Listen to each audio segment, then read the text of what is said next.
Northgate Mall, over 100 specialty shops. And the magic of the season is everywhere. Shop the gate and your holiday giving is all wrapped up. Come on, shop the gate. Northgate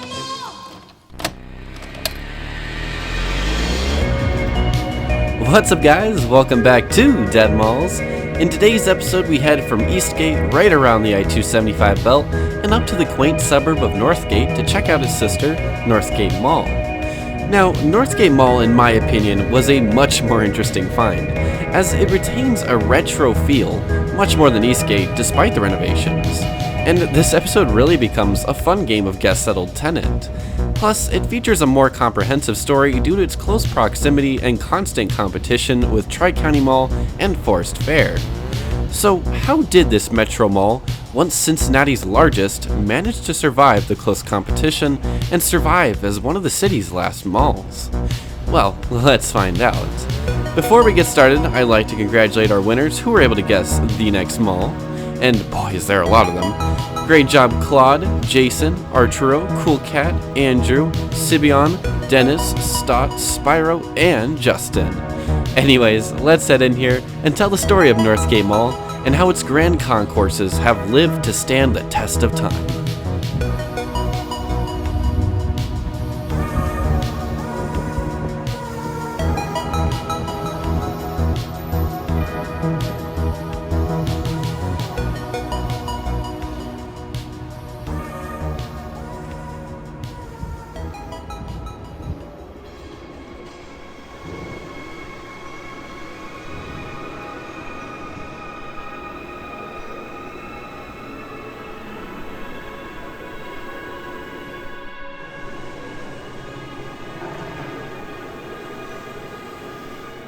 Before we get started, I'd like to state how different this mall feels from Eastgate.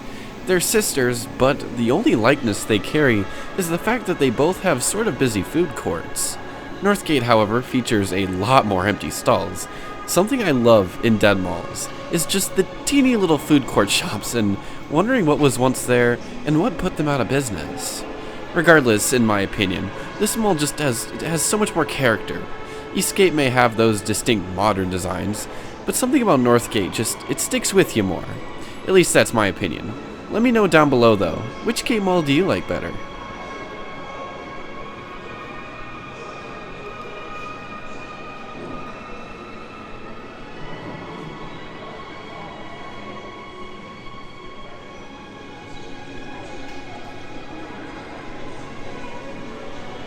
Northgate Mall's story begins long before the mall, the site of which was home to the Mount Healthy airfield. Constructed in the 1920s as a destination for the new growing popularity of air travel, the airport operated until 1955 when it was closed and abandoned. Years later, retail development was sprouting up all around the area as the brand new I-275 Beltway brought droves of hungry consumers to the area. In the late 60s, several Cincinnati development firms were getting in on the idea of constructing a new mall on the site of the old airport. And in 1970, the North American Management and Development Company of Cincinnati would have ground broken on the new mall, with hype for the city's sixth new shopping destination quickly building in the growing suburban community.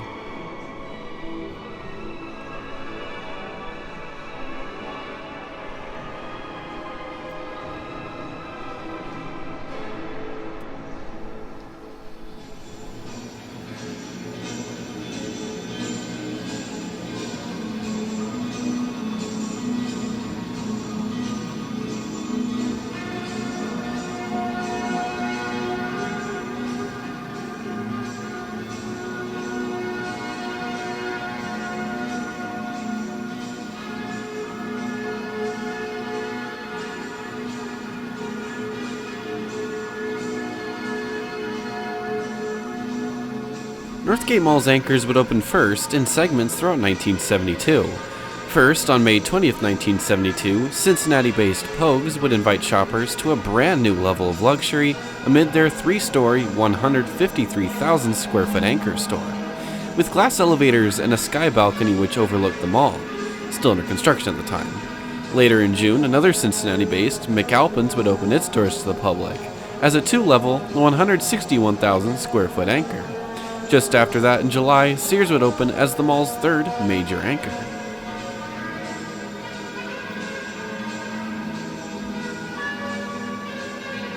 On September 10th, 1972, Northgate Mall would fully open as Cincinnati's largest mall, featuring over 100 stores and services amid its nearly 900,000 square foot layout. The mall was set out in a large T shape, with Sears and McAlpin's on opposing ends, and the huge 3-level Pogues as the mall's centerpiece. And quite the centerpiece it was, as shoppers fondly remember the store's huge glass atrium and glass elevators and escalators overlooking the mall. The mall itself was the brainchild of 70s mall culture, featuring palm trees and tropical plants along its recessed blue carpeted seating areas. The mall also sported 5 distinct fountains underneath tent-style skylights. Notable opening tenants included Camelot Music, Gordon's Jewelers, Paul Harris, Tom McAn Shoes, Super RX Drugs, Kroger, Hot Sam, a 3-screen theater, and a sports bar called Johnny Bench's Home Plate, which opened in '74 as Cincinnati's most unique bar and cocktail lounge. The mall, of course, was a massive success. With the hottest brands in the city, people flocked to its huge hallways, and for years to come, expansions and additions would only further its growth.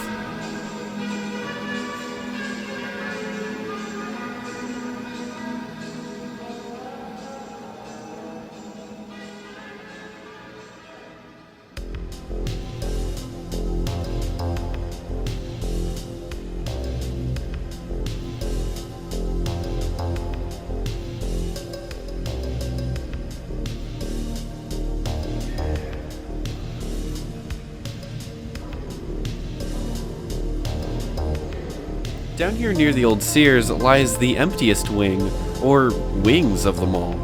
That's right, behind this mural lies the old Macys wing, which was sealed off in 2021 as it was completely void of life.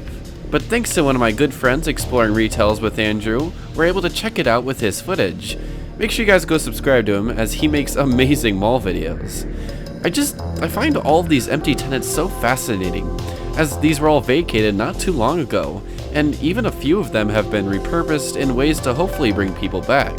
For example, the old jewelry stores, which in lots of Ohio malls they turn into these mini arcades called amazing spaces. I don't know if I'd call them amazing, but they're something.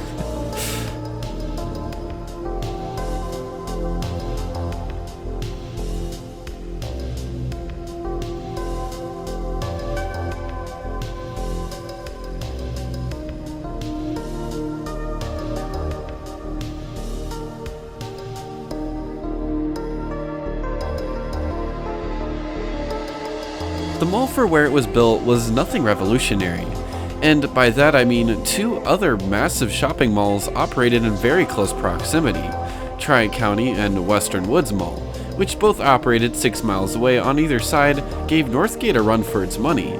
Stiff competition would only get more real as the 70s morphed into the 80s. The old brands of the past, banks, drugstores, and restaurants, were slowly being phased out and turned into the brands of the new.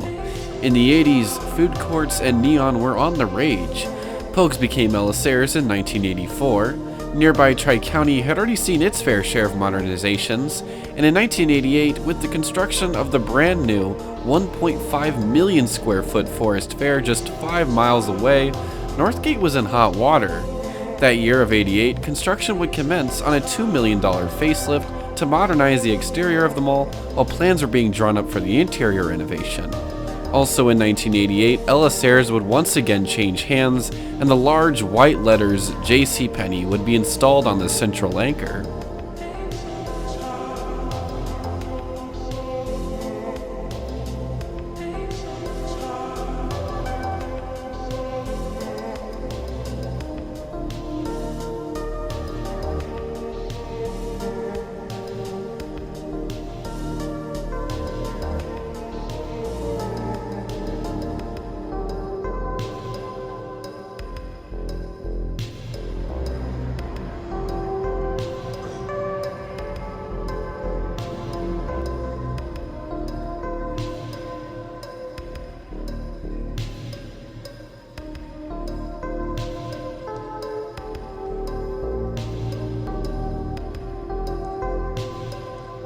Coming up here, we enter the old Sears court.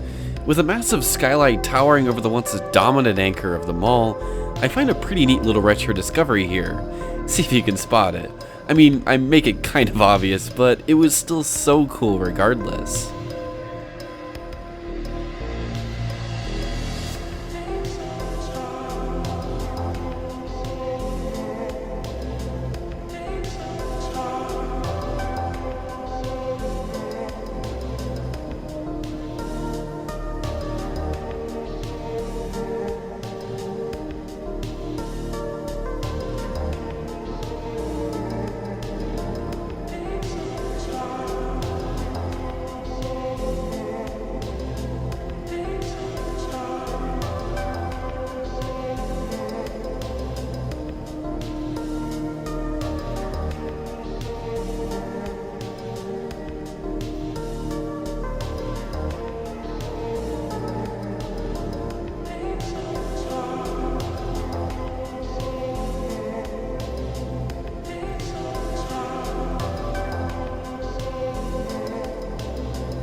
In the fall of 1992, construction would commence on Northgate's massive expansion, and the entire mall would be completely reinvented, with new flooring, fixtures, and landscaping.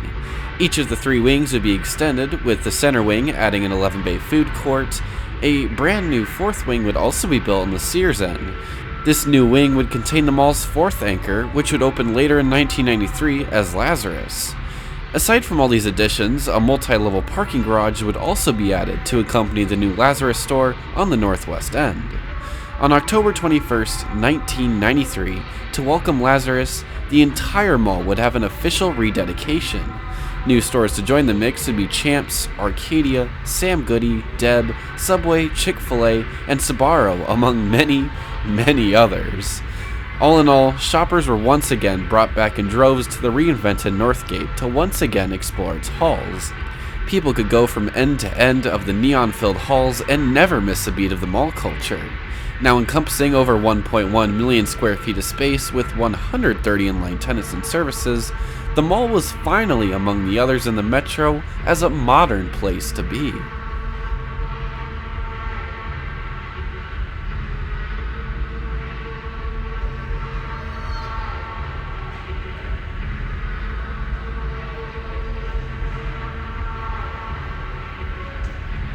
The last change before the new millennia would take place in 1999, as McAlpin's would be acquired by Little Rock-based Dillards. Going into the 2000s, Northgate wouldn't see any big changes for several years, only anchors changing hands and a new management change. In March of 2005, Lazarus would become Macys, and in July of that year, the mall would be purchased by Feldman Properties, who announced plans for a huge addition to the parking lot mall theater. These plans would have added new exterior shops and restaurants, however, they would soon fizzle away. As the 2000s bottomed out, the mall was seeing a slow decline in traffic and tenancy. All across the mall, tenants were slowly vacating as the seemingly oversaturated Cincinnati market was becoming too much for them. In 2006, JCPenney would leave their huge central anchor for a more modern replacement at the nearby Stone Creek Town Center. Plans were quickly drawn up by Feldman to replace the space with a 14-screen rave megaplex cinema. In February of 2007, the space would be completely demolished. However, the rave cinema was never built, and the plans were seemingly abandoned, leaving a huge gravel hole in the former space for many, many years. That year of 2007, the mall would undergo interior renovations to give it the look it has today. But to add salt to the wound of the rave loss, Dillards would close permanently on December 31st, 2009. However, things would only get worse for the now struggling mall. Much, much worse.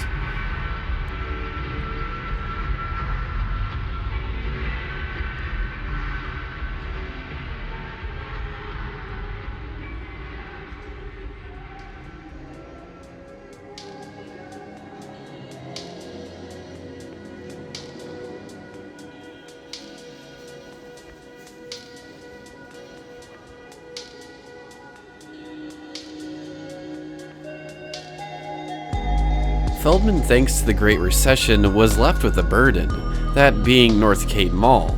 The company was over $75 million in debt thanks to the structure. However, the mall was only appraised at $34 million in value. The company, not knowing what to do, would file for Chapter 11 in February of 2010, and Northgate would be acquired by Dallas-based Tabani Acquisitions in October of 2011. Tabani, after the purchase, would begin several changes, constructing a few parking lot restaurants and gutting several stores in the East Wing near the abandoned Dillards for a new 50,000 square foot Famous Labels store. This store would very quickly close, being reopened as Burlington Coat Factory. Going into 2012 would begin the mall's restructuring period. In 2012 and 2013, the old Dillards was gutted and rebuilt into 4 exterior entrance mall stores, being DSW, Marshalls, Michaels, and Ulta Beauty. As the 2010s went on, newer, more modern inline stores were added, and tenants were merged together to accommodate the larger spaces. In 2015, Escape Theaters would open in the old JCPenney space, finally giving use to the old gravel lot after nearly a decade. Also in 2015, a 5th smaller H.H. Gregg store opened as a small addition to the 4 stores on the east side. However, it would close soon after as the company went out of business in 2017. As 2018 began, mall anchors of the past were becoming a liability and would once again begin a downfall for Northgate. In November of 2018, Sears would rip apart the slow restructuring of the mall as they closed their enormous 46-year-old original anchor.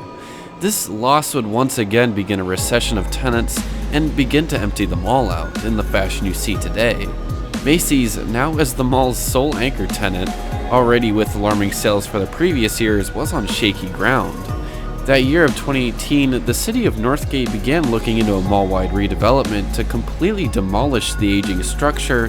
However, nothing concrete had been planned out. One day after Christmas night, on December 26, 2019, hundreds of teens stormed the mall in response to a social media post in which a huge fight broke out, causing mass panic in shoppers and resulting in a huge police evacuation. Macys, very shortly after, in January of 2020, would close up shop in Northgate, leaving the mall completely anchorless. Shortly after Macys closed, Northgate officials announced plans to convert the mall into an outdoor lifestyle center. This project is not planned to start for at least a couple of years, as funding and official plans have yet to come through, but it seems Northgate, or at least parts of it, are officially done for. And that brings us to where we are today. Northgate Mall, still featuring some liveliness, is seemingly in its last years, and I believe with the coming years we'll see more and more of these stores empty out, with the eventual redevelopment. It's just weird how this mall was able to survive with all of that competition, outliving the massive, constantly evolving Tri-County, the old Western Woods, and the overly massive super mall that was Forest Fair. Guys, I want to thank you so much for watching today's episode. Northgate was such a fun mall to visit and a great way to round out the malls of Cincinnati and begin our trek north. I really hope it's able to thrive again in the next life and people can go back and remember the great mall that once stood. If you're ever in the area, stop by Northgate Mall and support some of the local businesses. If you guys enjoy my Den Mall content, consider subscribing so you don't miss out on future Den Malls episodes. And make sure to head over to the Patreon and support me, and I'll send you a monthly Den Mall Polaroid taken and signed by me. Next week, we're going to be starting a brand new era of Den Malls as we head up north to a small town mall right along the interstate. We'll be switching over to a super crisp 4K that I'm so excited to show you all. Guess which mall I'll be at, and I'll shout you out in the next episode. Anyways, until then, have yourselves a lovely day, and peace out, guys. See you later.